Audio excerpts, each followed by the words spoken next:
मानव वन्यजन्तु द्वन्द्व बढ्न थालेपछि अहिले कञ्चनपुरमा पारिस्थितिक प्रणाली मार्फत मानव वन्यजन्तु द्वन्द्व न्यूनीकरण परियोजना सञ्चालनमा छ। विश्व वन्यजन्तु कोष नेपाल, WWF नेपालको आर्थिक र प्राविधिक सहयोग र राष्ट्रिय वातावरण तथा श्रम विकास समाज नेट्स नेपालको सहकार्यमा सन् 2025 जुन 24 देखि यो परियोजना सञ्चालनमा छ। यस परियोजनाको मुख्य उद्देश्य पश्चिमी नेपालको ब्रह्मदेव लालझाडी परिसरमा जलवायुजन्य मानव वन्यजन्तु द्वन्द्व कम गरेर जलवायु जोखिमको सामना गर्दै प्रकृति र मानिसबीच सद्भाव सिर्जना गर्ने पनि हो। पारिस्थितिक प्रणाली मार्फत कसरी मानव वन्यजन्तु द्वन्द्व न्यूनीकरण गर्न सकिन्छ त? इकोसिस्टममा PhD गरिसक्नुभएका डाक्टर किशोर अर्यालसँग आज हामीले कुराकानी गरेका छौँ। यहाँहरू सबैलाई नमस्कार। आज चाहिँ म डाक्टर किशोर अर्यालसँग छु। डाक्टर किशोर अर्याल सुदूरपश्चिम प्रदेश सरकारको उद्योग, पर्यटन, वन तथा वातावरण मन्त्रालय अन्तर्गतको भू तथा जलाधार व्यवस्थापन कार्यालय कैलालीको प्रमुख हुनुहुन्छ। उहाँ चाहिँ खासमा यो पारिस्थितिकीय प्रणालीमा विद्यावारिधि हुनुहुन्छ। यसअघि पनि उहाँले त्यो मन्त्रालय अन्तर्गतका विभिन्न युनिटहरूको, विभिन्न कार्यालयहरूको, विभिन्न सेक्टरको लिड गरिसक्नु भएको हिसाबले र खास गरी सुदूरपश्चिमको यो संरक्षणको क्षेत्र, क्लाइमेटको सेक्टर, टुरिज्म प्रमोसनकै कुरा, अरू सेक्टर कुराहरू, रिलेटेड सेक्टरका कुराहरू, रिलेटेड सेक्टरमा उहाँले लिड गरिसक्नु भएको छ। सुदूरपश्चिमलाई नजिकबाट यो क्षेत्रलाई हेर्नु भएको छ। आज म उहाँ डाक्टर अर्यालसँग स्पेसल्ली खासमा पारिस्थितिकीय प्रणाली, यो मानव वन्यजन्तु सहअस्तित्वको सन्दर्भ, हामीले पछिल्लो समयमा मानव वन्यजन्तुको द्वन्द्वको शब्दभन्दा पनि मानव वन्यजन्तु सहअस्तित्वको ल्याङ्ग्वेज स्थापित गर्ने कुरा छ र त्यो भइरहेको छ। त्यही ढङ्गले त्यसलाई प्रमोसन गर्नुपर्छ भन्ने पनि एक खालको लबिङ छ, पैरवी छ, पोलिसी लेभलदेखि नै होइन। त्यो भयो, क्लाइमेट चेन्जको कुराहरू भयो र अरू भू तथा जलाधारका सन्दर्भहरू पनि लगायतका विषयमा उहाँसँग अलिकति मसिनो ढङ्गले कुराकानी गर्ने प्रयास गर्छु। यहाँलाई स्वागत छ डाक्टर साहब। हस्, धेरै धन्यवाद सर। सम्झिदिनु भयो, बोलाइदिनु भएकोमा एकदम आभारी। धेरै धन्यवाद टिमलाई। डाक्टर साहब, अब अगाडि यो आरम्भतिर नै हो करिब होइन, सुदूरपश्चिममा टुरिज्म सेक्टरको लिड गर्नुभयो होइन, पर्यटन प्रवर्धन इकाइको नेतृत्व गर्नुभयो। त्यसपछि चाहिँ बिचमा फेरि आफ्नो अध्ययनको सिलसिलामा बाहिर जानुभयो। झन्डै सुरुको सुदूरपश्चिमको रेगुलर अनुभव कति थियो सुरुमा यहाँ यो क्षेत्रलाई हेर्न पाइएको समय? 75 सालको अन्तिमतिर सुदूरपश्चिम आएको म। त्यसपछि यहीँकै कर्मचारी भएर सुदूरपश्चिममै, त्यसपछि 78 सम्म लगभग 2.5-3 वर्ष जति सुदूरपश्चिममा बसेँ। त्यो बेलामा बस्दाखेरि मन्त्रालयमा, वन निर्देशनालयमा र साथसाथै केही समय पर्यटन इकाइमा र सानो थोरै समय चाहिँ भू तथा जलाधार व्यवस्थापन कार्यालय डडेलधुरामा पनि काम गर्ने मौका पाएको थिएँ। त्यसपछि त्यही वृत्ति विकासको सिलसिला भन्ने हो, यस्तै भनौँ न, थोरै अध्ययन अनुसन्धान गरौँ भनेर पढ्न गइयो। फर्केपछि चाहिँ अब 6-7 महिना भयो भनौँ फर्केको। अब त्यो हिसाबले त एक खालको यो प्रादेशिक संरचनाको चाहिँ प्रशासनिक केन्द्रका दृष्टिले त्यो हिसाबले चाहिँ फाउन्डरै भन्दा पनि भयो होइन। आरम्भ कालको अवस्थादेखि लिएर अहिलेको अवस्थामा जुन फेजमा छौँ हामी प्रादेशिक संरचनामा, त्यसैमा सुदूरपश्चिमले त्यो हिसाबले पनि अर्को स्ट्रेन्थ हो जस्तो लाग्छ हामीलाई, हजुरबाट धेरै जानकारी राख्नका लागि, कम्युनिटीलाई, आम स्टेक होल्डरका लागि होइन। अब त्यो फाउन्डिङ नै त नभनौँ, तर सुरुमा प्रदेश सरकारले आफ्नो स्थापना हुँदै आफूलाई स्थापित गर्दै लग्दाखेरि सरकारले भोगेका चुनौतीहरू, हिँडेका बाटाहरू कस्तो, त्यसलाई चाहिँ अलिकति धेरै नजिक नभए पनि जो थोरै निहाल्ने मौका चाहिँ उति बेला पाएको थिएँ। र अहिले फर्केर आएपछि पनि थोरै ग्याप हुँदाखेरि त डिफ्रेन्स भेटाउन अलिक सजिलो हुन्छ नि त। अब फर्केर अहिले 3 वर्षपछि फेरि हेर्दाखेरि यस्तो थियो, यस्तो भएर चाहिँ भन्ने केही न केही चाहिँ अहिले त्यो सुरुवाती चरणमा स्वाभाविकले कुनै पनि संरचनाको शून्यताको आरम्भ भनौँ न, आरम्भ चरण र अलिकति ग्रोइङ भइसकेपछि को स्थितिलाई हेर्दाखेरि अलिकति संरचनागत हिसाबले स्ट्याबिलिटीका हिसाबले भनौँ न अलिक फरक त भयो नि होइन 7-8 वर्षको हिसाबमा। हजुर फरक भएको छ भनौँ न। अब मैले चाहिँ अब ठ्याक्कै अब डाटामा दिन नसकिएला, तथापि सुरुमा प्रदेश सरकार स्थापना हुँदाखेरिको अन्योलता, अब यहाँको जनप्रतिनिधिहरूले अथवा प्रदेशमा खटिरहेका कर्मचारीहरूले अब कसरी जाने, किनकि नयाँ स्पेस क्रिएट गर्नु थियो नि त त्यो बेलामा, कसरी जाने भन्ने थोरै अन्योलता। त्यस बिचमा फेरि अब कतिपय चाहिँ योजनाबद्ध नभएका बिचमा अब अलिकति इन्टरप्सन गर्ने खालको फोर्सेसहरू पनि कसरी त्यो बेला चलामान भए भन्ने कुरा चाहिँ सुरुमा अलिकति अन्योलता थियो। अब अहिले हेर्दाखेरि चाहिँ एक किसिमले प्रदेशले चाहिँ गति लिइसकेको जस्तो चाहिँ मलाई लाग्छ। हिँडिरहेको छ आफ्नो बाटोमा। ठिक छ, अब हामी एउटा विषयमै प्रवेश गरौँ होला आजको मूलतः। यो डाक्टर साहब के हो यो पारिस्थितिकीय प्रणाली भने के चाहिँ हो खासमा? यो एकदमै साधारण कुरा, तर त्यसलाई थोरै शब्दावली बनाउँदाखेरि अलिकति फ्यान्सी हो कि जस्तो बनाइएको जस्तो लाग्छ कि मलाई। सुरुमा कस्तो बुझिन्थ्यो भने तपाईँ हामीले बुझ्दाखेरि पारिस्थितिकीय प्रणाली भनिसकेपछि यो कुनै वनले, जङ्गलले, खोलानालाले दिने हावाहरू, शीतलता मात्र पारिस्थितिकीय प्रणाली हो कि भन्ने त्यस्तो बुझाइ थियो। खास यो रहेछ के भने त हामीले जुन सारभूत रूपमा पञ्चतत्त्व भन्छौँ नि, हावा, पानी, माटो, बिरुवा, यी सबैको एउटा सम्मिश्रण। किनकि एउटा मात्रै त कहीँ छैन, पञ्चतत्त्व अथवा पञ्चभूत के भन्छौँ होइन, यी सबैको सम्मिश्रणबाट हामीले मानव जातिले के प्राप्त गरिरहेछौँ त्यो चाहिँ पारिस्थितिकीय सेवा हुन्छ कि। यसमा चाहिँ अब हामीले लिने अक्सिजन मात्र, हामीले खाने पानी मात्र होइन कि, हामीले उब्जाउने धान पनि, हामीले काट्ने रुखका भागाहरू पनि, रुख नै भनौँ न, घर बनाउनलाई लिएका रुखहरू, काठहरू नै पनि यी सबै पारिस्थितिकीय सेवाभित्र पर्छन्। प्रणाली भनेको चाहिँ यी सबै माटो, पानी, बिरुवा, घाम, सूर्य भनौँ न, अब जुन प्रमुख शक्तिको स्रोत, यी सबैबाट सिर्जना भएको एउटा सिस्टम जुन लामो समयमा चाहिँ थोरै परिवर्तन भएको हो कि जस्तो, अलिकति डाइनामिक्स भन्छौँ, परिवर्तन भएको हो कि भन्ने देखिन्छ।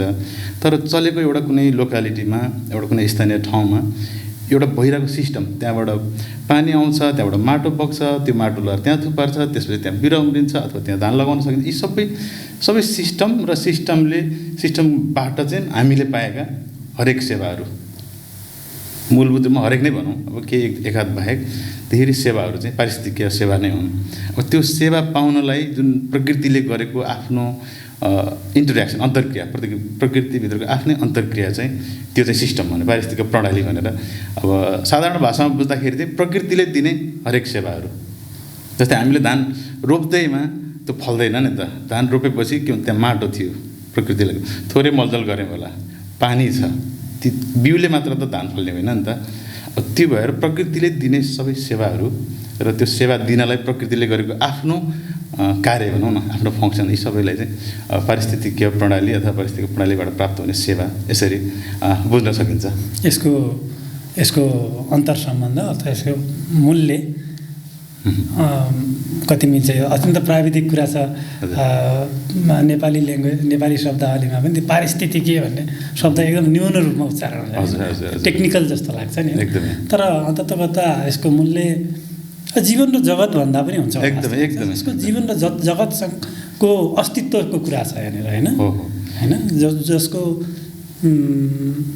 पारिस्थितिकीय प्रणालीमा यदि कल्पना गरौँ विचलन आयो, त्यसमा त्यो खण्डीकृत भयो, जो वा नेचुरली त्यो रहनुपर्ने ब्यालेन्समा रहेन भने जीवन र जगत नै प्रभावित हुन्छ भन्ने टाइपको कुरा पनि होला नि, होइन? त्यस्तो टाइपको एकदमै। यसमा कस्तो छ भने दुईवटा कुरा भन्छौँ हामी।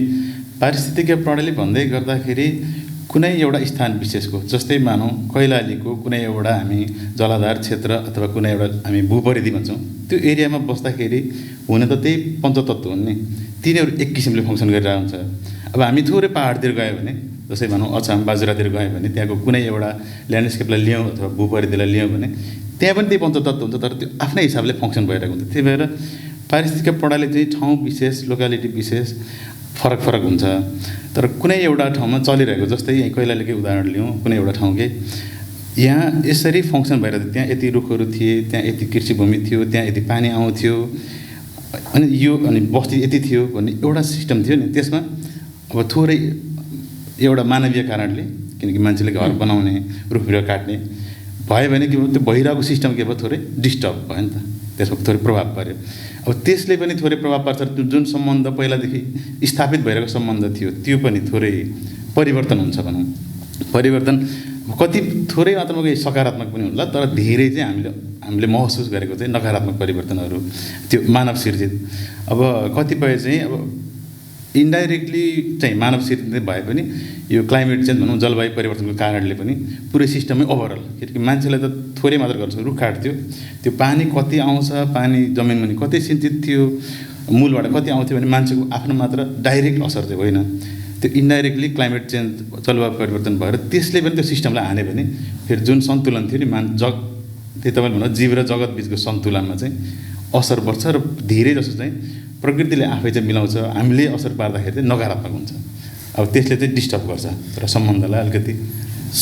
यहाँनिर सजीवको मात्रै कुरा भएन, सजीव र निर्जीवको दुवैको अस्तित्वको सवाल हो, अस्तित्व संरक्षणको सवाल हो, अस्तित्व प्रभावित हुने सवाल हो एकदमै यसको इम्प्याक्ट होइन।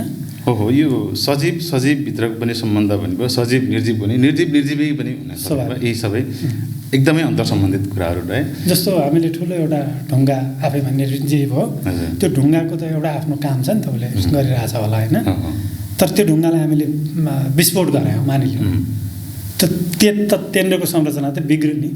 सानो कुरा गर्दाखेरि एकदम सानो युनिटमा कुरा गर्दाखेरि भनेपछि त्यो प्राकृतिक अस्तित्व छ, त्यो नखल बलिने कुरा पनि हो भन्न खोजेँ होइन। जस्तो जुन प्रकृति लिमिट हजुर एउटा सीमा हुन्छ, सहन सक्ने सीमासम्म चाहिँ हामी खेल्न सकियो, त्योभन्दा सीमाभन्दा बढी भएपछि प्रकृति नै अलिकति डिस्टर्ब हुने त्यो एउटा सानो सीमाभित्र रहेर हामीले मानवीय क्रियाकलाप अपरेट गऱ्यो भने किनकि चल्ने हो, किनकि हामी पनि प्रकृतिकै एउटा कम्पोनेन्ट हो, हामी पनि चल्नु पऱ्यो, तर एउटा सीमा छ, त्यो सीमाभन्दा बढी चाहिँ गयो भने त्यो प्रकृतिले जसरी मेन्टेन गरिरहेको थियो त्यो चाहिँ बिग्रिन गयो, चक्र बिग्रिन सक्छ।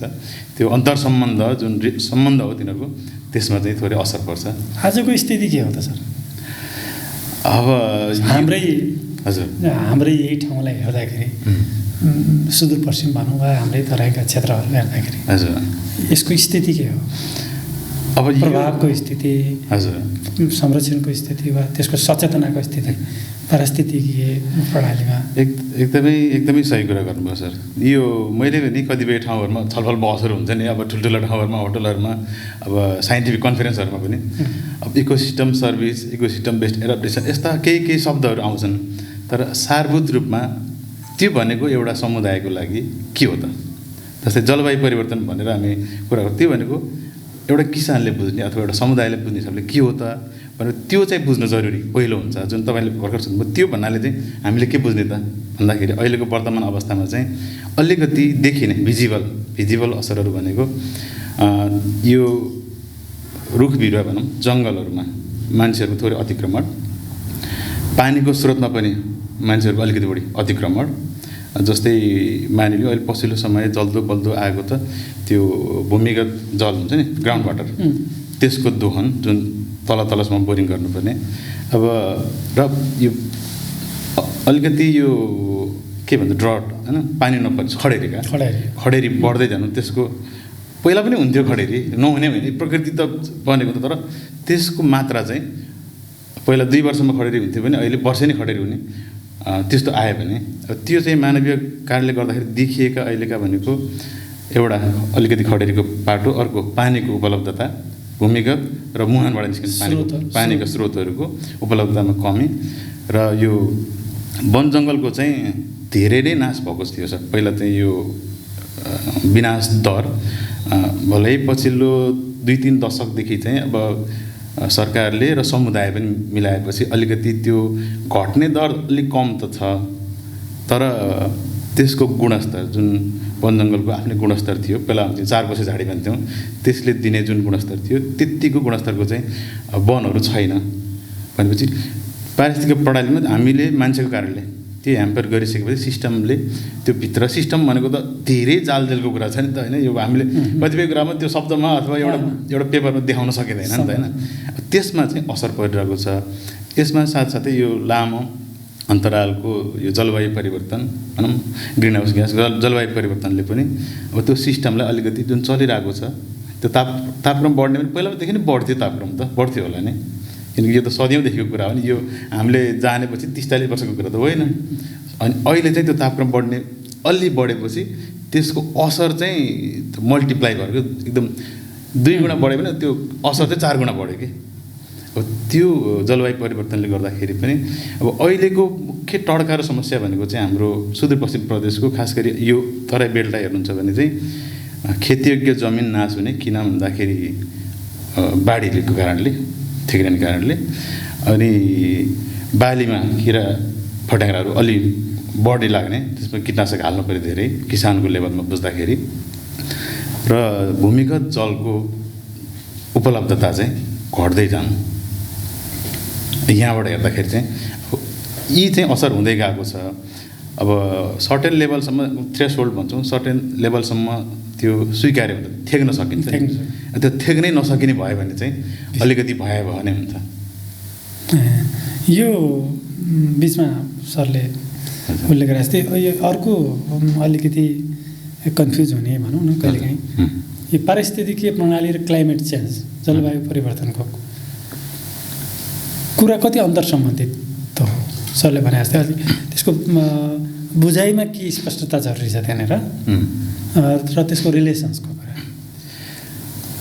अब जलवायु परिवर्तन भनेपछि त्यसले समग्रतामा जस्तै हाम्रो सबै पारिस्थितिक प्रणाली फङ्सन हुनलाई एउटा इनपुट भन्छौँ नि इनपुट के भन्दा सूर्य भन्छ तापक्रम किनकि तातोपनाले नै हामी बसेका छौँ त्यो एउटा लेभलको तातोपनासम्म त्यो पारिस्थितिक जुन प्रणाली सिस्टम पहिलादेखि चल्दै आएको थियो त्यो राम्रै फङ्सन गरिरहेको थियो आफ्नो खुबीभित्रै होइन पानी आउने आइरहेको थियो रुख बिरुवाले बाष्पीकरण गर्ने आफ्नो भूमिकाहरू सबै प्रकृतिका विभिन्न एलिमेन्टले आफ्नो आफ्नो भूमिका निर्वाह गर्दै आएको थियो त्यो एउटा टेम्परेचरको लेभलमा थियो अब टेम्परेचरको लेभल बढ्यो एउटा पाटो त्यसले गर्दाखेरि जलवायु परिवर्तनको प्रभाव भनेको चाहिँ यो अतिवृष्टि अनावृष्टि बाढी पहिरो यी थपिन थालेपछि चाहिँ पारिस्थितिक प्रणालीमा चाहिँ असर पर्ने भयो यसको सम्बन्ध भनेको चाहिँ सिधै जलवायु परिवर्तन भन्नाले हामी यसो वायुमण्डलको कुरा बुझ्छौँ त्यसले थोरै तापक्रम बढाउँछ तर तापक्रम थोरै बढ्यो भने त्यसको असरहरू चाहिँ विभिन्न किसिमका हुन्छन् कि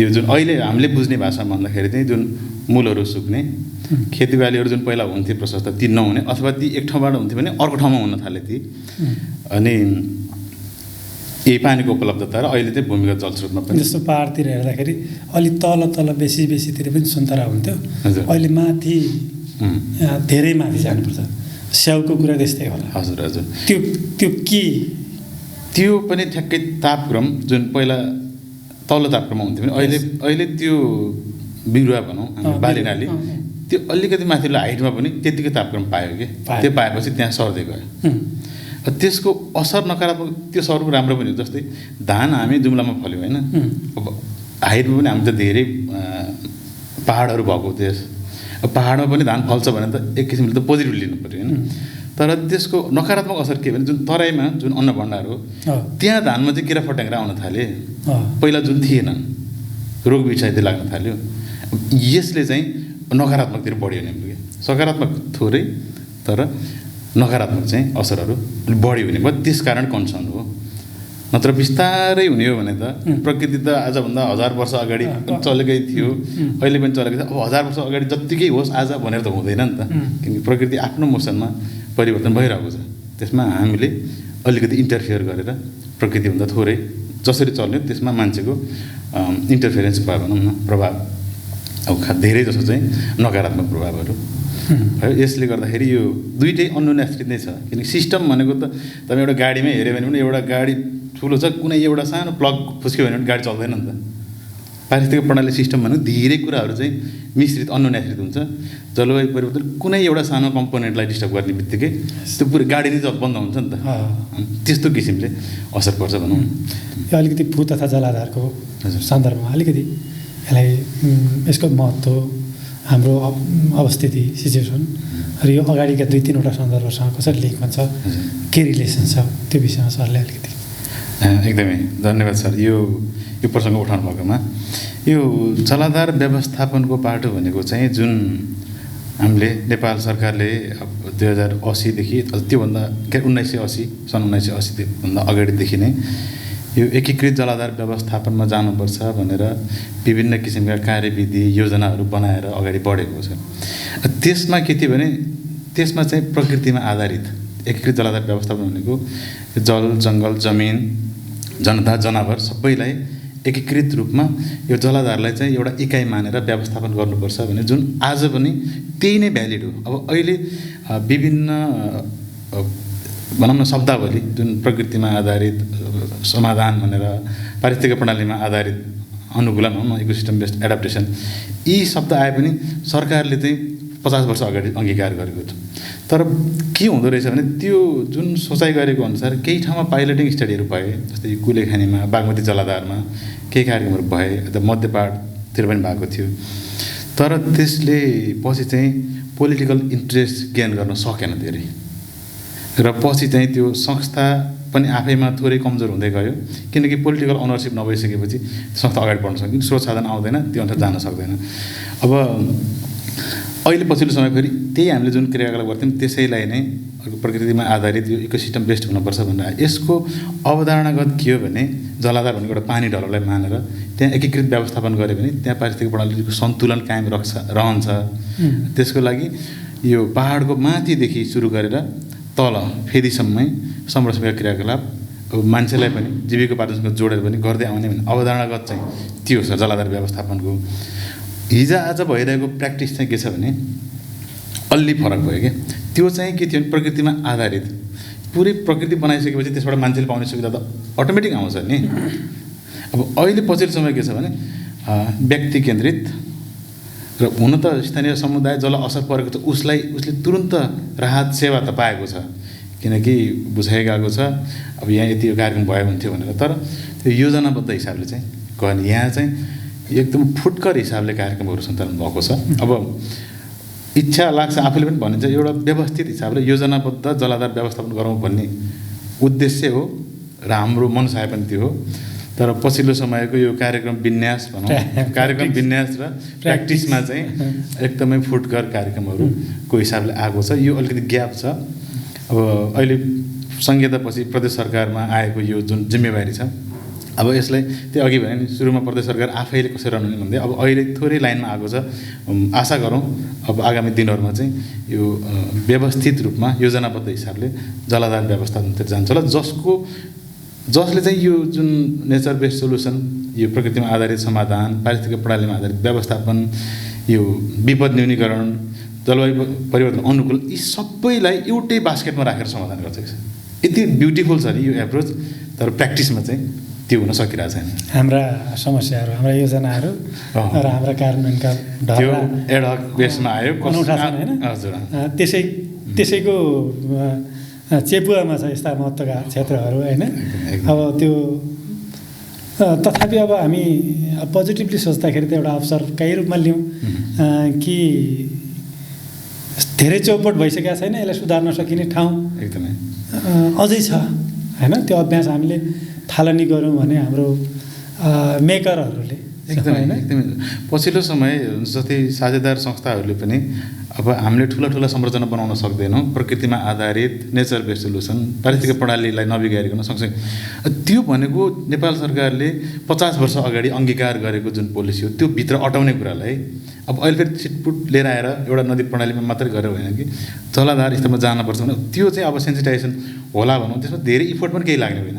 एउटा सिनियर भनौँ न सरकारको पोलिटिकल ओनरसिपले चाहिँ यो चाहिँ अब अहिले पछिल्लो समय यसरी जाने रहेछ भनेपछि जलाधारलाई चाहिँ फुटकर कार्यक्रम वितरण राहत वितरण जसरी कार्यक्रम विन्यास होइन कि एउटा व्यवस्थित योजनाबद्ध जलाधार व्यवस्थापन गरौँ जसमा यी सबै कुराहरू एउटै डालोमा अटाउँछ र एकीकृत व्यवस्थापन हुन्छ भन्ने त्यता जान चाहिँ सकिन्छ। म आशावादी पनि छु केही समय होला। त्यसमा कतिको सफलता होला अब आफै पनि त्यो कार्यालयको लिड फेरि अब अभर मन्त्रालयको पनि पृष्ठभूमि हिसाबले त्यो अपेक्षा त हजुरहरूसँगै राख्ने हो फेरि पनि होइन। भलै त्योभन्दा माथि अरू होला होइन। यो अन्तिममा चाहिँ हामीले आज अधिकांश कुराहरू सैद्धान्तिकै कुरा गऱ्यौँ होइन। त्यो डेटाबेसमा भन्ने भन्दा पनि कतिपय सैद्धान्तिक पक्षहरूमा हामीले बढी चर्चा गऱ्यौँ। आधारभूत कुराहरू समुदायले सानसाना कुराहरूमा पनि हामीले अवेर हुनुपर्ने कुराहरूदेखि लिएर अरू उपल्लो तहका संरचनागत हिसाबले का कुराहरू पनि हामीले गऱ्यौँ। बेसिकल्ली निकै अर्थपूर्ण छ जस्तो लाग्छ। अन्त्यमा चाहिँ मलाई एउटा ठ्याक्कै आजको विषयमा गफ गरिरहेको विषयमा कुराकानी गरेर आजको छलफलमा जोडिने विषय सम्पूर्ण रूपमा नभए तापनि कति आंशिक रूपमा जोडिन्छ जस्तो लाग्छ र मलाई एकदमै कुरी लाग्ने कि त्यही हाम्रो योजना निर्माण पद्धतिको कुरा गरे हामीले सरले अन्त्यतिर पनि त्यो भन्नुभयो कि हाम्रो योजना निर्माणको प्राथमिकता आवश्यकता र प्राथमिकताका बिचमा ठुलो ग्याप छ भने जस्तो हामी यो डाँडा काँडा बहुत भयङ्कर छिया हुने गरेर रोड खन्दैछौँ नि सर सडक कसले खन्यो कसले खाने खालि त्यो छोडिदिउँ होइन। यत्रो पृष्ठभूमिमा हामी जुन जोखिममा पर्छौँ हाम्रो एउटा ब्यालेन्स नै खलबलिन्छ भन्ने कुराहरू हेर्दैछौँ। अब भनेपछि हाम्रो त्यो एकातिर त्यो जोखिम छ, अर्कोतिर हाम्रो काम गराइ त्यो छ। यो खासमा यो सडक डाँडा काँडा इभन चुरेका भित्र होइन चुरे जस्तो संवेदनशील भूक्षेत्र जसलाई सबैभन्दा कान्छो पहाड भन्छन्, कच्चा पहाड भन्छन् होइन, एकदम उछ भन्छन्। अब अरूतिर छोडिदिउँ पहाडतिर चुरेको पनि कुनै त्यस्तो ठाउँ नहोला कहाँबाट होइन सडक खनिरहेको छ डोजर लगाएर। हामी मूर्खै हो क्या होइन मान्छे के हो खास? यो मूर्ख भन्दा पनि यसलाई चाहिँ कसरी भनौँ भने माझीलाई जो माछा मारेर खान्छ माझीलाई कार्यक्रम दिँदाखेरि 1 किलो माछा लगेर माझीलाई दिने कि माझीलाई बल्छी दिने भन्छ नि। 1 किलो माछा लगेर 1 छाक भयो, भोलि फेरि माग्नु पऱ्यो, बल्छी दिनुहोस् सधैँलाई खान्छ नि। अब अहिलेको सडक चाहिन्छ हेर्नुहोस् है, सडक चाहिन्छ। हामी आफूले सडकको जुन सुविधा लिएर गाउँ विकट ठाउँमा बसेको समुदाय जसको अरू विकल्प छैन, सहर बजारतिर सम्पत्ति छैन, उसले त्यहीँ नै बस्ने हो, उसले सडक नपाओस् भन्ने होइन, सडक चाहिन्छ नै। अब यसमा मूर्ख भन्दा पनि यो दिगो समाधान के हो त? त्यहाँ सडक छेड्नु चाहिँ भनेको आजको समाधान भयो, आज पुर्याइदिउँ तत्काललाई, भोलि ऊ फर्केर आउन सक्ने भयो, ऊ सडकको सुविधा प्रयोग गर्न सक्ने भयो। तर दीर्घकालमा त्यो एउटा सडकले उसले पाउने सुविधा भन्दा जोख्न पऱ्यो नि, लाभ लागत प्रभावकारिता भनौँ अथवा लागत प्रभावकारिता। त्यो सडक खन्यो त्यसको नकारात्मक असरहरू त्यो तपाईँले भन्नु चुरे छेडेपछि एउटा घर कहाँ डाँडामा छ पुर्याउनु पऱ्यो, त्यसमा अलिकति पोलिटिकल इन्ट्रेस्ट अब आफ्नो मान्छे बनाउनको लागि लग्ने, यसमा चाहिँ कहाँसम्म पुर्याउनु पर्ने एउटा अलिकति योजना बनाएर र त्यसमा पनि सडक बनाउँदाखेरि चाहिँ भूधरातललाई चाहिँ पहिलो प्राथमिकतामा राखेर यति गऱ्यो भने माटो यति बग्न सक्छ तल, अथवा त्यो सडककै पनि त दिगोपना हेर्नुहोस्, कतिपय सडकहरू चल्दैन नि, 3 महिना चल्छ, दसैँ तिहारमा अलिकति समयपछि चल्छ, अरू बेला खनेको छ, त्यसले गर्ने विनाश गरिसक्यो, सडक चल्दैन। अनि त्यसपछि एउटा मान्छेले यताबाट खन्ने अर्को उताबाट, यो योजना चाहिँ नभएको अलिकति यसलाई 10 वर्षको पछाडिको 10 वर्ष पछाडि गएर अलिकति भनौँ न भविष्यलाई हेरेर आजको एक्सन लिनुपर्ने, त्यो चाहिँ कमजोरी भएको हो। अब सडक नै चाहिने त भन्न मिलेन हामीले, तर योजनाबद्ध भएन र अहिले भइरहेको जुन प्रवृत्ति यसले चाहिँ फाइदाभन्दा हानि नै बढी गरेको छ, जुन प्रकृतिलाई मात्र नभए प्राविधिक अध्ययन पनि हुँदैन नि, चलन त त्यो पो भयो, धेरै अधिकांशमा हुँदैन, अधिकांशमा चाहिँ हुँदैन। अब त्यहीँनिर अब त्यो चुरेमा ग्रामीण सडकहरूमा त अलमोस्ट यही हुँदैन जस्तो लाग्छ मलाई। अब उपभोक्ता समितिले त्यो अब कतिपय अवस्थामा त्यही थोरै रोक्यो भने वनले विकास विरोधी भन्ने भाषा फेरि सिर्जना भइहाल्छ त्यहाँनिर होइन। अब भनेको मैले त्यो हाम्रो डर राखेँ, हामी आवश्यक अत्यावश्यक संवेदनशील सेक्टरमा पनि हाम्रा कदमहरू यथोचित भइरहेको होइनन् कि छैन। अब सरकारले अलिकति अवधारणा सरकारको एकीकृत बस्ती व्यवस्थापन जुन पहाडी क्षेत्रमा पनि, किनकि एउटा पहाडको घरलाई त्यहाँ बाटो पुर्याइदिन पऱ्यो, बिजुली पनि लाग्नु पऱ्यो, पानी पनि चाहियो, त्यसको एकीकृत बस्ती व्यवस्थापनको अब अवधारणा नल्याएको त होइन।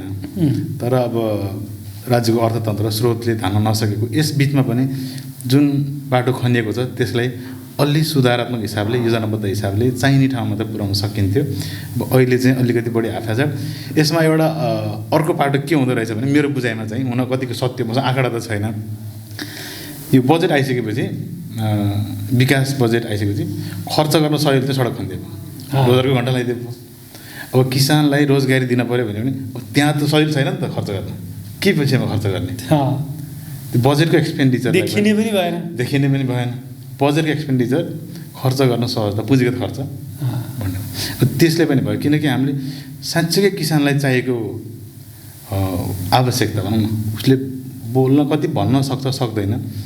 जस्तै उदाहरणको लागि किसानको बारीमा बाँदरले सताएको छ, विकास बजेट कसरी जान्छ? त्यहाँ आडाम मन्दिर बनाउन, किसानले मन्दिर मागेको छ। मन्दिरभन्दा त बाँदरको व्यवस्थापन अथवा वैकल्पिक कृषि प्रणाली के हो त्यहाँ हो नि त ध्यान दिनुपर्ने।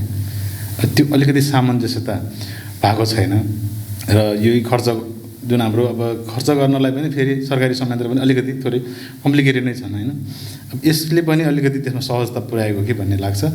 र यो क्रम त अब रोकिएला छ, किनकि त्यसको प्रभावहरू धेरै ठाउँ देखि पनि सकेका छन् होइन। अब त्यस दिगोपना पनि छैन। यो मानवलाई अगाडि राख्ने हो, त्यो अघि भने विकास पहिलो संरक्षण गर्दै मानव बिगारेर विकास हो। विकास चाहिँ पहिलो प्राथमिकता मान्छेका लागि नै हो। जे जति गर्ने हो हामी गरिरहेको छौँ, त्यसको मूल भनेको फेरि मान्छेका लागि हो। तर संरक्षण पनि मान्छेलाई नै चाहिँदैन, संरक्षण गर्दै विकास गरौँ भन्ने त्यही दिगो हुन्छ। धेरै खुसी लाग्यो डाक्टर साहब। हामीले आज डाक्टर किशोर अर्याल जो पारिस्थितिकीय प्रणालीमा विद्यावारिधि हुनुहुन्छ, सुदूरपश्चिम प्रदेश सरकारको उद्योग पर्यटन वन तथा वातावरण मन्त्रालय अन्तर्गतको कार्यालयमा लिड गर्नुहुन्छ।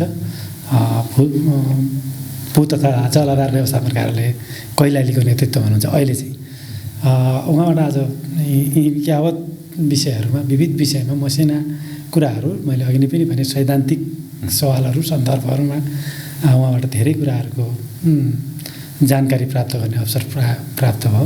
म धन्यवाद भन्छु डाक्टर अर्याल। अन्त्यमा केही भन्नु आजको कन्भर्सेसनमा, आजका सामग्रीहरू सन्दर्भ छलफलमा केही थप्नुपर्ने वा केही सन्देश फाइनल्ली केही छ भने इन्क्लुड गरौँ डाक्टर साहब? Otherwise thank you sir. मलाई पनि यो मेरो लागि चाहिँ नौलो फर्मेट भयो। म आइसकेपछि त्यति मिडियामा त्यति भनौँ न आफू भिजेको त्यति नभएको हिसाबले, तर सरले सम्झिदिनु भयो, यहाँ आफ्नो 2 सप्ताह राख्ने मौका दिनुभयो। एकदमै आभारी प्रकट गर्छु सरलाई लगायत यहाँको टिमलाई। अब आजको लागि सारांश अथवा कन्क्लुडिङ रिमार्क्स संक्षेपमा के भन्ने त भन्दाखेरि अब यो समृद्ध विकास 1 नम्बरमा हो, संरक्षण गर्दै। संरक्षण पनि हामी ठुला स्ट्रक्चर बनाएर संरक्षण गर्न सक्दैनौँ। पहिरो बाढी पहिरो रोक्नलाई ठुलै ड्याम बन्न सक्दैनौँ नि त। यो प्रकृति मैत्री, वातावरण मैत्री, अनुकूलन हुने किसिमका संरक्षणका योजनाहरू अगाडि बढाउनुपर्छ। तर यो एकै दिनमा एकै रातमा हुने कुरा होइन, लागिरहनुपर्छ, कन्सिस्टेन्टली लागिरहनुपर्छ। र त्यो लाग्न पनि सबै समुदायबाट लाग्नुपर्छ। यो प्रकृतिमा देखिने समाधान चाहिँ आजको भोलि खोजेर हुँदैन, पछि आउँछ, बस लागिरहनुपर्छ सबै। अब सरकारको आफ्नो हिसाब छँदै सरकारले पनि आफ्नो अझ प्रगति बढाउन सकोस् म आफै पनि अपेक्षा गर्दछु। र जुन समुदाय स्तरमा काम गर्ने विकास सहायता अथवा नागरिक समाज अथवा स्थानीय समुदाय सबैलाई यो योजनाबद्ध हिसाबले विकास गरौँ, प्रकृतिमा आधारित संरक्षण गरौँ अथवा विकास गरौँ। र यो जुन द्वन्द्व न्यूनीकरणको सवाल छ यसलाई चाहिँ अत्यन्त संवेदनशील हिसाबले सबैले लिएर सहकार्यमा अगाडि बढाउँ भन्न चाहन्छु सर। धन्यवाद डाक्टर साहब। यहाँको महत्त्वपूर्ण समय हाम्रा लागि अमूल्य छ। धन्यवाद। Thank you sir.